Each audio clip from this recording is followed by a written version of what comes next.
The African Development Bank Group has warned that geopolitical tensions, cutting off development aid, and imposition of tariffs on exports may impede economic growth in South Africa and other countries. It has released its South Africa Focus report, but the African Financial Institution says South Africa still remains an influential economy. SABC News reporter Kailihle Khumalo has more. Well, certainly quite a very momentous occasion here.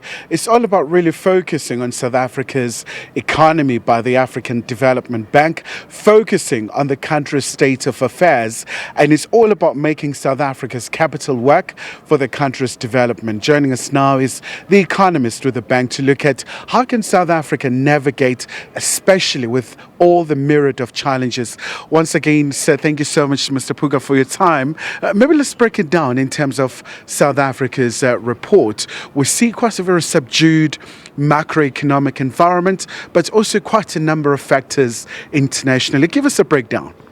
Thank you so very much. Like you have highlighted, South Africa's growth has been subdued over the last 3 years, growing only at about 0.81% per annum. This is quite low to promote inclusive growth. When the economy is growing at 1%, per annum, it means that income per capita is either growing negatively or staying stagnant, and this is not good for the population.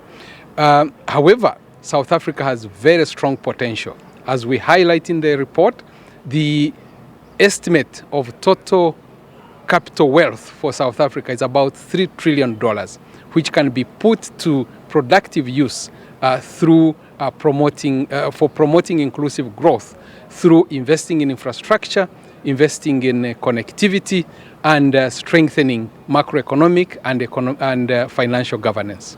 Once again, sir, let's look at this harsh global economic environment. I mean, we look at the reduction of the aid, quite a number of countries affected, but also we're looking at the geopolitical tension, the sweeping tariffs, albeit with a pause right now, but the uncertainty that is created. Thank you very much. Indeed, shocks and uncertainty have been part of the causes for low growth in South Africa. Not only South Africa, but the rest of the continent. And what we are seeing now, the geopolitical tensions, the escalating trade restrictions and tariffs, the cut in international aid, not only for South Africa, but for the rest of the continent and other developing countries, these impact the growth of our countries. However, we still have room for promoting intra-Africa trade, for reorganizing our economies, to promote domestic investment, to promote foreign investment, which are very, very critical to promote growth, not just growth, sustainable and inclusive growth in the continent. And just before we let you go, sir, I mean, obviously we know of China's footprint in Africa.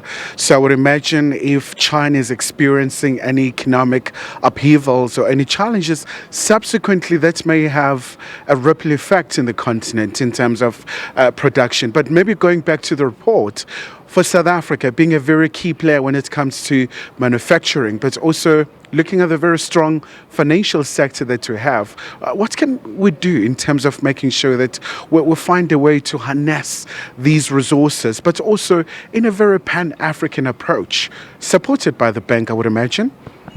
Thank you very much. That's a very important point. Indeed, when a key partner like China's growth declines, even the rest of the West African countries where South Africa exports most of its products, when growth declines, that means demand for South Africa's products declines.